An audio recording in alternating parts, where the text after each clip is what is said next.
घर को क्लीन और ऑर्गेनाइज रखना हम सबको बहुत पसंद होता है, चाहे आप वर्किंग है या हाउसवाइफ। हमें अपना घर एकदम अप टू डेट रखना ही पसंद होता है, लेकिन रोज़मर्रा के कामों को करते करते ना हम बहुत ज़्यादा बोर भी हो जाते हैं। कभी कभी ऐसा लगता है कि क्यों ही हम ये काम कर रहे हैं, सेम रूटीन होता है हमारा, तो बोरियत हो जाती है इन घर के कामों को करते करते।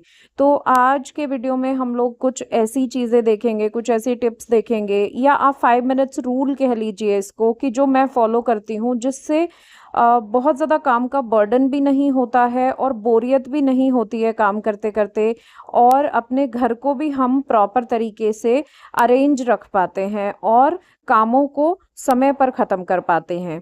तो जैसे कि अगर हम बेडशीट्स अपनी डेली या फिर ऑल्टरनेट डे पर चेंज नहीं करते हैं ना, अगर आप वीकली चेंज करते हैं, तो आप कहीं ना कहीं ये देखेंगे, जैसे अभी गर्मियां हैं तो गर्मियों में पसीना भी आता है, तो बेडशीट में एक स्मेल आ ही जाती है। तो आई वुड सजेस्ट कि आप लोग कम से कम ऑल्टरनेट डे पर तो अपनी बेडशीट्स को चेंज करिए, खासकर गर्मियों में। सर्दियों में फिर भी चल जाती है वो, लेकिन गर्मियों में ऐसा लगता है सोते टाइम आप चाहे कूलर चला रहे हैं या कुछ भी, एक हल्का सा पसीना आता ही है। तो उससे बचने के लिए अगर हम बेडशीट डेली चेंज करेंगे ना, तो आप खुद भी एकदम फ्रेश फील करेंगे और नींद भी बहुत अच्छी आएगी।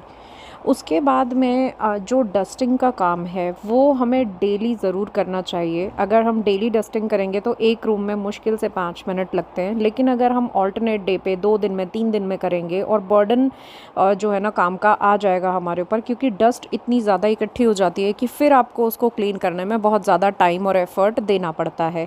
इसीलिए अगर हम डेली डस्टिंग करेंगे तो 5 मिनट के अंदर हमारी डस्टिंग कंप्लीट हो जाती है और रूम भी एकदम फ्रेश लगता है, क्लीन लगता है। तो हमेशा चाहे दिन में टाइम मिले, चाहे दोपहर में या फिर शाम को, मेरा डस्टिंग का कोई फिक्स टाइम नहीं है। मुझे जब भी टाइम मिलता है मैं उसी समय पर डस्टिंग कर देती हूँ। और डेली बेसिस पे कीजिए ताकि आप फटाफट से डस्टिंग को कंप्लीट कर सकें। अगर आप 1-2 दिन में करेंगे ना, तो आप देखेंगे कि आप बोर हो जाएंगे, इतनी सारी डस्ट होगी उसको क्लीन करने में। उसके बाद होता है काम कपड़ों का। कपड़े धुलते ज़्यादा हैं, और उसके बाद अगर उनको हम पाइल अप करके रखते चले जाएंगे तो ट्रस्ट मी इतनी बोरियत होती है ना, ये सबसे ज़्यादा बोरिंग काम होता है कपड़ों को फोल्ड करके अलमीरा में रखना। मुझे तो ये इतना गंदा लगता है ना, कि पहले मेरी आदत होती थी ऐसी थोड़ी सी, रूटीन जब नहीं सेट किया था तो कई बार ऐसा होता था, कपड़े बस तार से उतारे और एक जगह पर डंप कर दिए, और उसके ऊपर दूसरा तीसरा लॉट इसी तरीके से जमता रहता था, और कपड़ों का एक पहाड़ इकट्ठा हो जाता था। कभी जब उनको फोल्ड करने बैठती थी ना, तो ऐसा गुस्सा आता था अपने ऊपर ही कि यार क्यों मैंने इनको इकट्ठा किया है।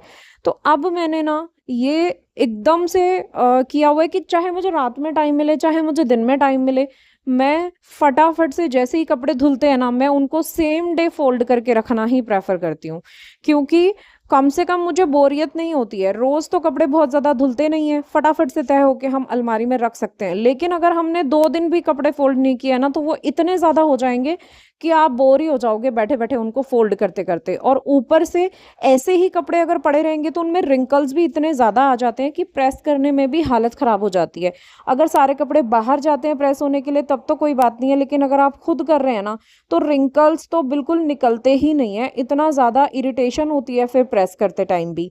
तो इसीलिए ये भी कोशिश कीजिए, रोज के कपड़े रोज फोल्ड होके हमारी अलमीरा में चले जाने चाहिए। और अगर आप प्रेस भी करते हैं तो या तो आप रोज प्रेस कीजिए या 1-2 दिन छोड़ कर कीजिए। उसके बाद प्रेस करना अगर आप घर पर ही करते हैं ना, तो जैसे मेरी मम्मी किया करती थी कि जब कपड़े धुल कर आए हैं ना, तो वो तुरंत उनको प्रेस किया करती थी, ताकि उसमें रिंकल्स बहुत कम रहते हैं और फटाफट प्रेस हो जाती है। तो हालांकि हम लोग तो वो वाला रूटीन फॉलो नहीं कर पाते हैं, लेकिन अब कम से कम मैं कोशिश ये करती हूँ कि डेली 1 या 2 कपड़े प्रेस करके रख दें, ताकि पाइल अप भी ना हो कपड़े, और आपके पास कपड़े पहनने के लिए अवेलेबल भी रहें, और ज़्यादा टाइम भी प्रेस को ना देना पड़े। क्योंकि जनरली मुझे प्रेस करना उतना ज़्यादा पसंद नहीं है, हमेशा बाहर ही प्रेस होती है।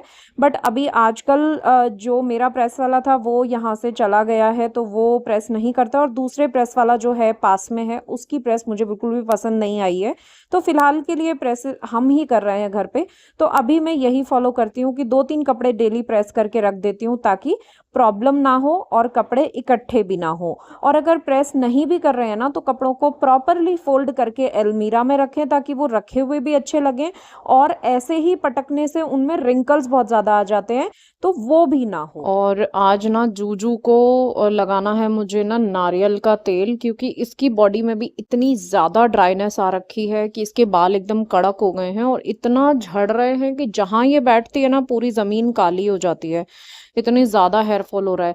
तो कल इसीलिए ना मैं ये नारियल तेल भी लेकर आई थी, क्योंकि ख़त्म हो गया था घर पे। जो है अजय जो लगाते हैं ना सर में, उसमें थोड़ा सा वो मेडिकेटेड टाइप रहता है, तो मुझे लगता है कि शायद इनको नहीं लगाना चाहिए क्योंकि वो ईटेबल नहीं होता है ना। तो इस वजह से अब ये कभी कभी लीक भी कर लेते हैं, तो इस वजह से ना एकदम प्योर वाला नारियल तेल ही इनको लगाना होता है। तो आज इसकी बढ़िया तरीके से ना अच्छे से तेल लगा के मालिश करूंगी ताकि बॉडी में थोड़ा सा मॉइस्चर बने और ड्राइनेस ख़त्म हो। अब इसकी डेली ही ये मालिश करनी पड़ेगी, एटलीस्ट 1 हफ्ता तो लगातार ऑयल लगाना पड़ेगा ताकि बॉडी में से थोड़ी सी ड्राइनेस ख़त्म हो। और खाने में भी जो है ना डॉक्टर ने भी सजेस्ट किया है कि इनको है ना एक्स्ट्रा वर्जिन जो कोकोनट ऑयल आता है वो 1 स्पून डाल के खाने में भी देना शुरू करना है। तो इंटरनली भी मॉइस्चर आएगा बॉडी में और बाहर से भी थोड़ा सा स्मूथनिंग हो जाएगी जब हम एप्लीकेशन करेंगे ऑयल का। तो दोनों तरीके से जो है ना करना है। अब तो आज से इनका खाने में भी ऑयल शुरू होगा तीनों का, और इसको तो मालिश ज़रूर ही करूँगी। और शाम को करेंगे ब्रूनो को, क्योंकि ब्रूनो के लिए तो अजय का होना ज़रूरी होता है, अकेले नहीं कर पाती हूँ मैं। वो थोड़ा सा मतलब इरिटेट हो जाता है तो काट भी लेता है वो कई बार ना, ऐसा है उसके साथ में। तो उसको मज़ल वगैरह लगा के ही हमको कुछ भी करना है तो वो करना पड़ता है, तो उसके लिए 2 लोग चाहिए। तो शाम को ब्रूनो को लगा दूंगी, इसको तो मैंने अभी ही लगा दिया ताकि दिन में अब ये यहाँ पर, क्योंकि सोएगी अब इसका सोने का टाइम है तो इधर उधर नहीं जाएगी। अगर लगा के ऐसे ही छोड़ दो ना तो सब जगह जाके पहुंच लेंगे वो पूरा का पूरा ऑयल। तो देखिए कितने सारे बाल निकल के आ रहे हैं, देख रहे हैं आप हेयर फॉल। और नीचे जो गिरे हैं वो तो अलग ही हैं, ये तो मेरे हाथ में चिपके हैं, वो मैं आपको दिखा रही हूँ। इतना ज्यादा हेयर फॉल हो रहा है ना कि जिसकी कोई हद ही नहीं है। घर में मतलब अगर मैं बाल इकट्ठे करूं तो आधा किलो बाल हो जाते हैं रोज की रोज। अगर बाल बिकते ना मैं अमीर हो जाती अब तक। आज घर के सारे काम निपटाने के बाद मुझे ना किचन को थोड़ा सा रीअरेंज करना था, क्योंकि ये किचन काफ़ी छोटी है और पुरानी वाली किचन से भी बहुत छोटी है, स्पेस की बहुत ज़्यादा कमी है। तो यहाँ पर मतलब चीज़ों को ना ऑर्गेनाइज रखना और फंक्शनल रखना बहुत ज़्यादा ज़रूरी है अगर प्रॉपर तरीके से काम करना है तो। इसीलिए आज मैं थोड़ा सा इसको रीअरेंज कर रही हूँ, क्योंकि मेरा माइक्रोवेव जो है ना वो नीचे रखा हुआ था मैंने, जो नीचे स्लैब बनी हुई है ना उसमें पार्टीशन है वहां पर, बट वहां से ना तार माइक्रोवेव का सॉकेट तक नहीं पहुंच पा रहा था। तो पिछले 1 डेढ़ महीने से माइक्रोवेव एकदम यूज ही नहीं हुआ। तो मुझे लगा कि अब मुझे वापस माइक्रोवेव को ना ऊपर स्लैब पर ही लाना पड़ेगा। हालांकि मैं चाहती नहीं थी वहां पर रखना, क्योंकि स्लैब ऑलरेडी काफी छोटी है और अगर माइक्रोवेव रखते हैं तो स्पेस काफी ज्यादा कंज्यूम हो जाता है। बट अब क्योंकि माइक्रोवेव की भी कभी ना कभी तो ज़रूरत पड़ती ही है तो मुझे रखना पड़ा उसको वापस से। इसीलिए आज सोचा कि इसी बहाने क्लीनिंग भी हो जाएगी और माइक्रोवेव को भी वापस अरेंज कर दूंगी, और थोड़ा सा चेंज भी हो जाता है। जब भी हम थोड़ा बहुत सामान शफल करते हैं ना तो हमेशा एक अच्छी सी वाइब आती है कि एकदम क्लीन हो गया और थोड़ा सा चेंज आ गया किचन में। तो इसीलिए मैंने इसको जो है ना अच्छे से क्लीन कर लिया। और माइक्रोवेव भी जब से यहाँ पर आया है ना तो वो क्लीन भी नहीं हुआ है, बस उसको उठा के ऐसे ही पैक करके रखा ही हुआ था।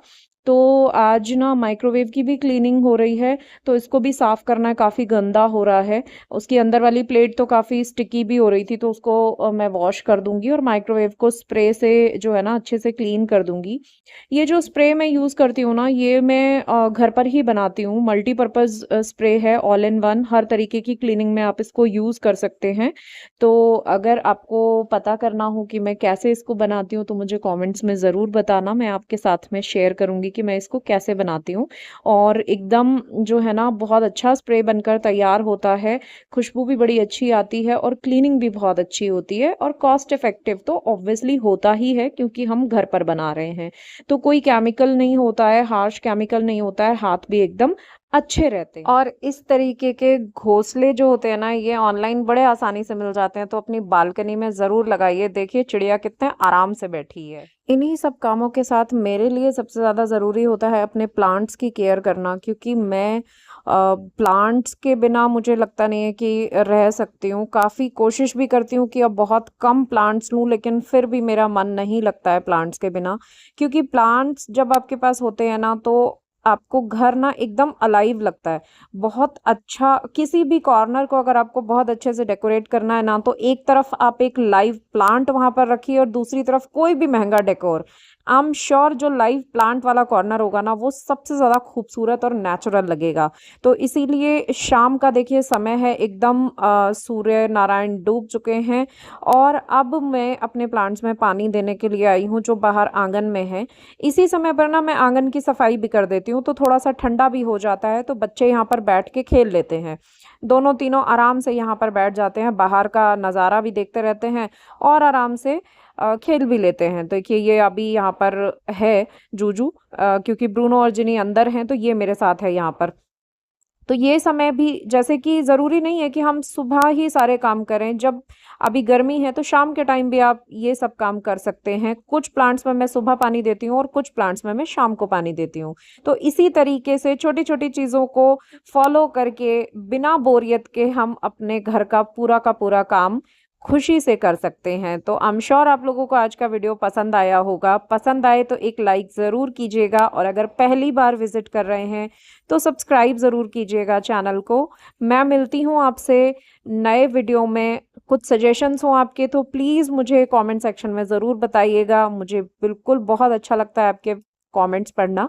तो चलिए दोस्तों, इसी के साथ आज का वीडियो एंड करती हूँ। मिलती हूँ आपसे नए वीडियो में। Till then take care and bye bye.